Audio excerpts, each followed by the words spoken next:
Hello, everyone. Welcome to the Revenue Growth Architects podcast. It's Chrissy here with Charlie and Xander.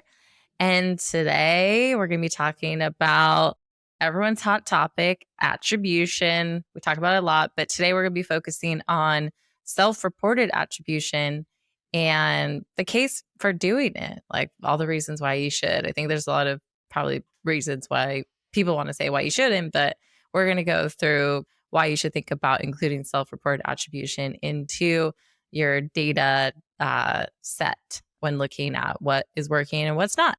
We thought it'd be a good topic because Charlie had just posted on LinkedIn about why he's a believer in self-reported attribution. I think it kind of echoes to some of the feelings some of us have. And there's a lot of interesting comments and rebuttals and all this type of thing to it. So it'd be good to kind of have a little debate around it, but talk about our reasons for doing it. So given that, Charlie, do you want to give any background around kind of like your post and your thoughts on it? And then Xander and I will tear you down. No, I'm just kidding. We'll talk about it. I'm scared. So the background generally is that I've been used to be pretty torn on the benefits, and I had a list of reasons why I wasn't, jumping in. Over the last few years, definitely changed my mind. There's been a lot more talk on LinkedIn and other places about the benefits as well. And then just very much within our own practical experience for CS2, getting a lot of value out of it. And it's been helping our own strategy and decision making. So maybe I'll start with why I didn't like it, and I'll get curious to get your two perspectives on some of these issues. So the first one I would always bring up is around recency bias, where people remember better stuff that happened to them more recently. So when you ask them, how do you hear about us, or a question along those lines on a form, then they're going to just choose whatever was their latest touch point. And so it could be that they Googled you or they heard about you wherever, but it doesn't matter because you're going to over-index on whatever they're telling you there. And it's just purely going to be based on what was the latest touch point and not really on what was the most impactful. So maybe we dig into that one because I don't believe that anymore. And the reason I don't believe that anymore is because if you're really doing good marketing and you're engaging with your buyers and they're really being impacted in a positive way through that experience, they'll tell you. Imagine someone's listened to your podcast for 3 years and then they go, I don't know, someone talks about you in a community, or they Google something and then they find you. Then they fill out the demo form. They're like, actually, you know what? Today's the day I'm going to actually reach out and chat to them for whatever reason. They're not going to just say, oh, I Googled you. They're going to be like, oh, I've been listening to your podcast for years and that's how I heard about you. Right? Like, do you believe that? Like, what do you two think? Do you think recency bias still there's an issue there? Or do you agree with me that if you really are doing engaging marketing, people are going to tell you whether it was the most recent thing or not? I think that you have to figure out is what are you really trying to capture there, right? Because they may have heard about you from a trade show 5 years ago, but they may not put that on the form. You're not really, though, trying to figure out what was the very first thing that we did with you because maybe it's not caught in our attribution model. You're trying to figure out how did we actually impact you. So the explanation that you gave there, I think, is really good. You're trying to figure out what was the impactful moment. Mm-hmm. What was the thing that spurred you to really take this seriously? And that may be, I've been consuming your content totally unrelated, and now I have a business problem. They're not going to write all of that, but they might tell you a piece of that. And I think that it's just useful to get that straight out of the mouth of somebody when they are at the time of being on the website saying, I'm interested enough to engage with you. I agree with that. I feel like self-reported attribution is not trying to get you a first touch look. It's just trying to give you a sense for what was the most impactful. And I feel like where companies are feeling like they're not getting enough useful data out of it, I think probably they're maybe not doing enough engaging marketing that the person can actually track that back to that specific thing. They maybe don't have a podcast that's engaging people. They maybe don't have co-partnering kind of content or they don't have a strong customer base maybe that are where they can get some word of mouth. Because I would always think back to that. But there have been cases where I literally just did the research myself, Googled them and found them. But then that is purely off of, okay, well then at least you're getting found on search, but you're not doing enough of those other marketing activities that are warranting them to be like, hey, this was the actual thing that really impacted me. So I still believe it. It's just they're not seeing what they want to see. That was the light bulb moment for me. So I heard and agreed with a lot of criticism, which was, okay, we're just getting, just Google through our form. It's just like Right. Google or whatever, and it isn't really anything different. We could have captured that because we saw using our multi-touch attribution model that we're getting a lot of people from organic search anyway. But then I heard the counter argument to that, which was, you're just doing shitty marketing then. Because if you were doing really good marketing, engaging your buyers in a really strong way, other than just SEO, and I don't want to say SEO is crappy marketing, that's good marketing too. But if you were doing all these other forms of marketing, engaging in different ways, then they're going to tell you about it. They're not just going to put Google, right? Because you've engaged with the brand. You like the brand. You're looking forward to having this conversation. There's something that triggered you and you're going to let them know.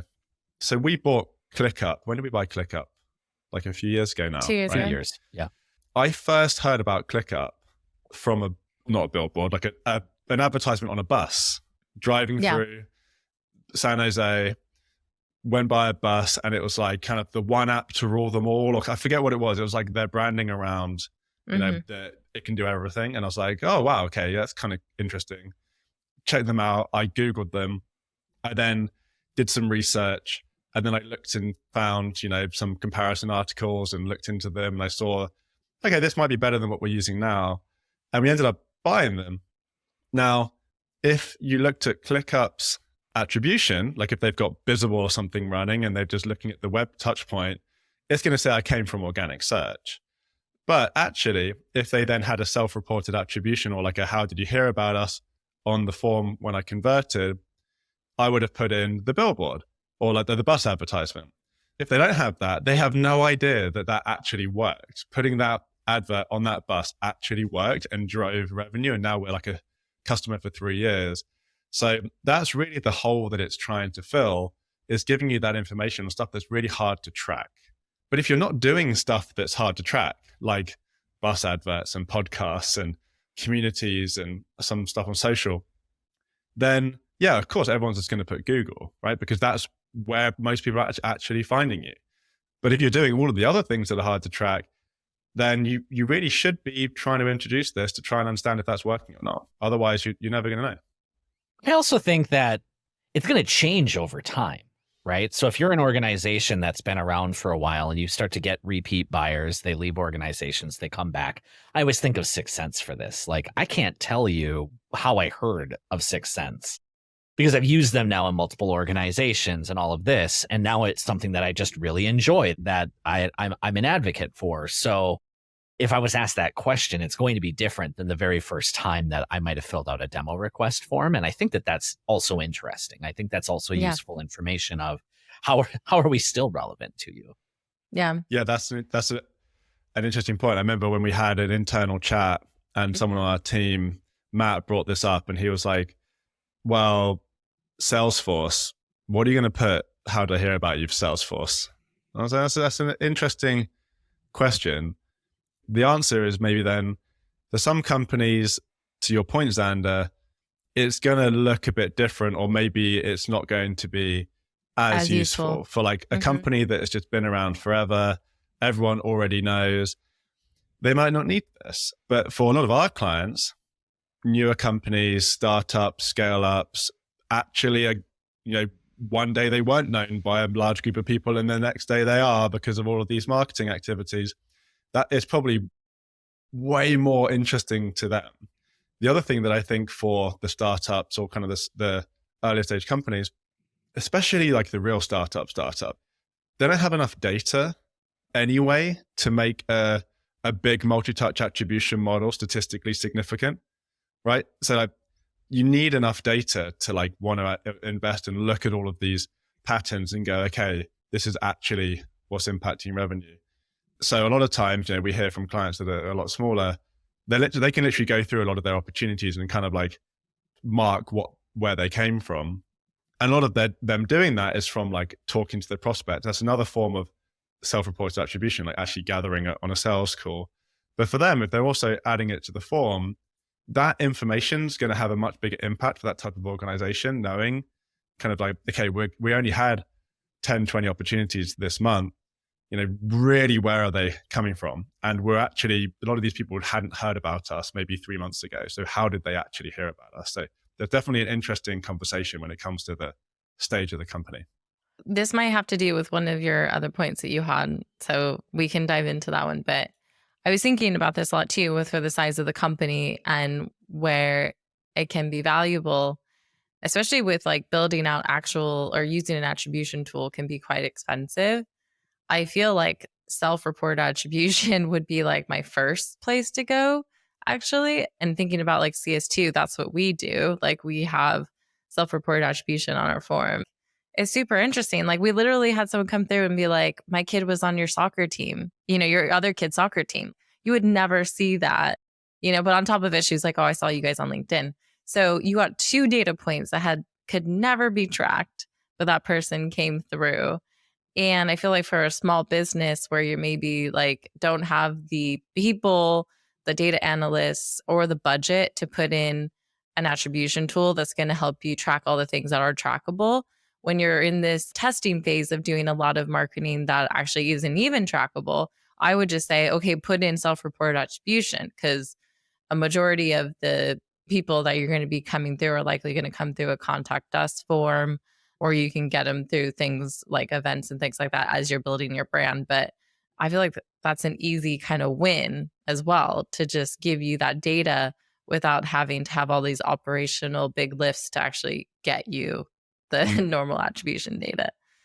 Riley, I think that this was one of your points, but just Chrissy saying that kind of reminded me what we're talking about here when we start thinking about self-attribution is it's not putting this on every single form on your website. If you are gating content or a webinar introduction or things like that, like think this is your contact sales, request to demo, hand raiser type of forms, where if you're adding this single field and it turns them away, they probably weren't overly conscious of filling out that form in the first place. So put it on something that's high value, that's more likely to get filled out. I think also for PLG too, because you're going down like a process where you're signing up. I feel like that's a really good end of sign up process thing to ask. So I feel like that's a really good place too. Great call.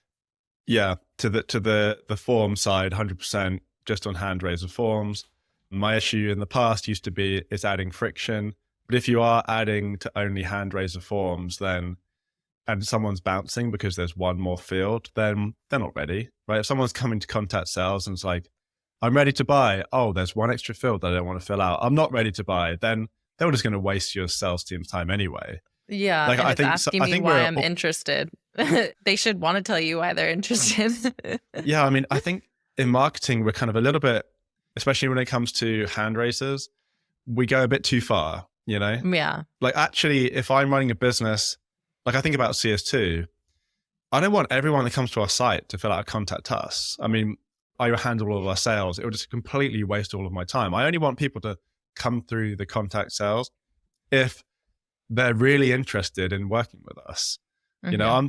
And I know we're a bit different than our clients. Maybe they want to get people a bit earlier so they can nurture them and kind of like convince them a bit more.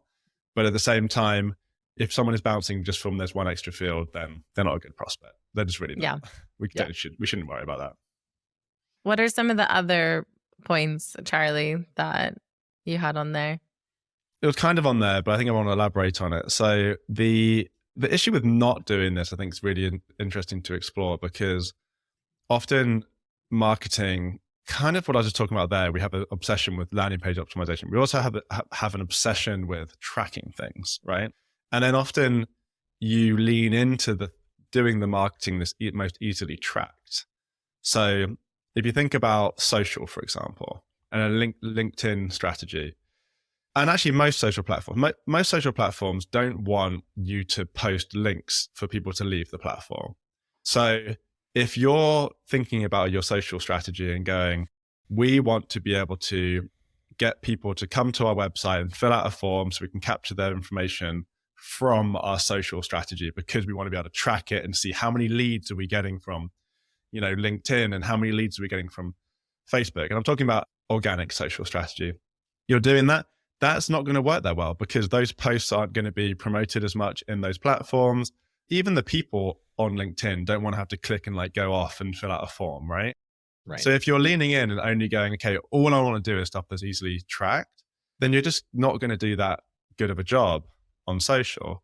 But if you're posting good content natively in the platform, then you have the issue that it's really hard to track. You can get your quote unquote vanity metrics like, views and likes and comments, but you're not going to be able to see leads and revenue from that as clearly, because most often those people they're engaging with your posts, and then when they're ready to come to you, they Google you or come direct to your website, and that's being tracked as direct or organic search because they're coming through Google.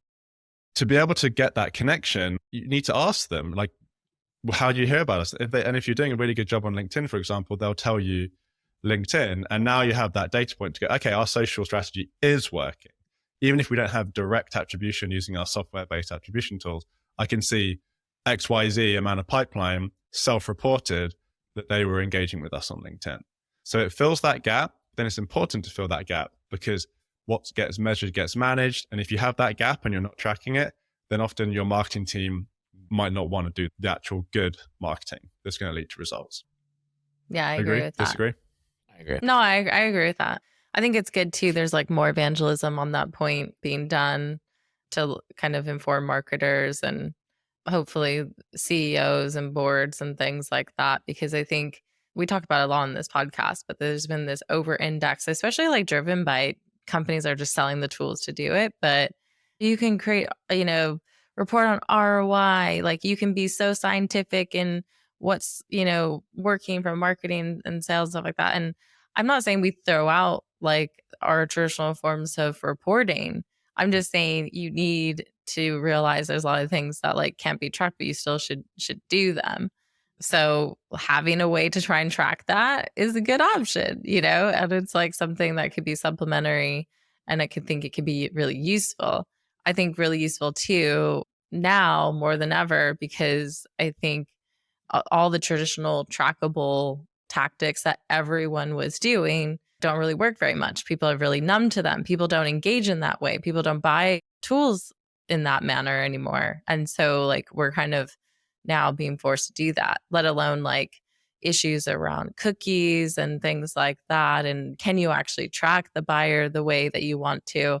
And so being able to actually get that data from the source, like Xander said, whether that's on the form and maybe in addition on the sales call or telequalification call, because I feel it also changes how you can sell to someone. If you know that they were referred from an existing customer, that is a totally different conversation sale than someone's oh, I just Googled you guys and you showed up.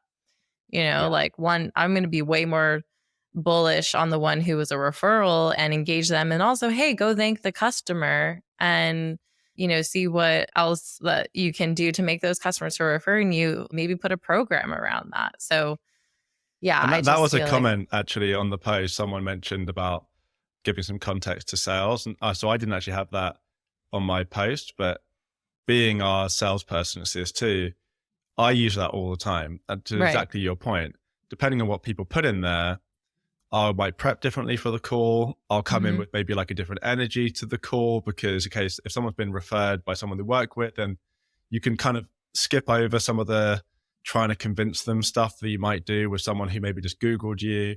So it really does help. And yes, if you ask on a sales call, you might be able to find out that same information, but knowing it beforehand really does have some value, because you can then go into that call prepared in a different way. Yeah. Or even we think, oh, an SDR is going to know who all your past customers are. Not a clue. No, they're not memorizing that. And they're likely a new person anyway. So just being able to see what Xander said, oh, are you a past client? that would be useful to know even through that process. So totally agree. What about the timing? We've kind of talked about it a little bit, but some people say, well, that's a part of the sales journey. That's the responsibility of an SDR. And I always go back to, it's hard enough to get all of the individual people within an organization to follow the process.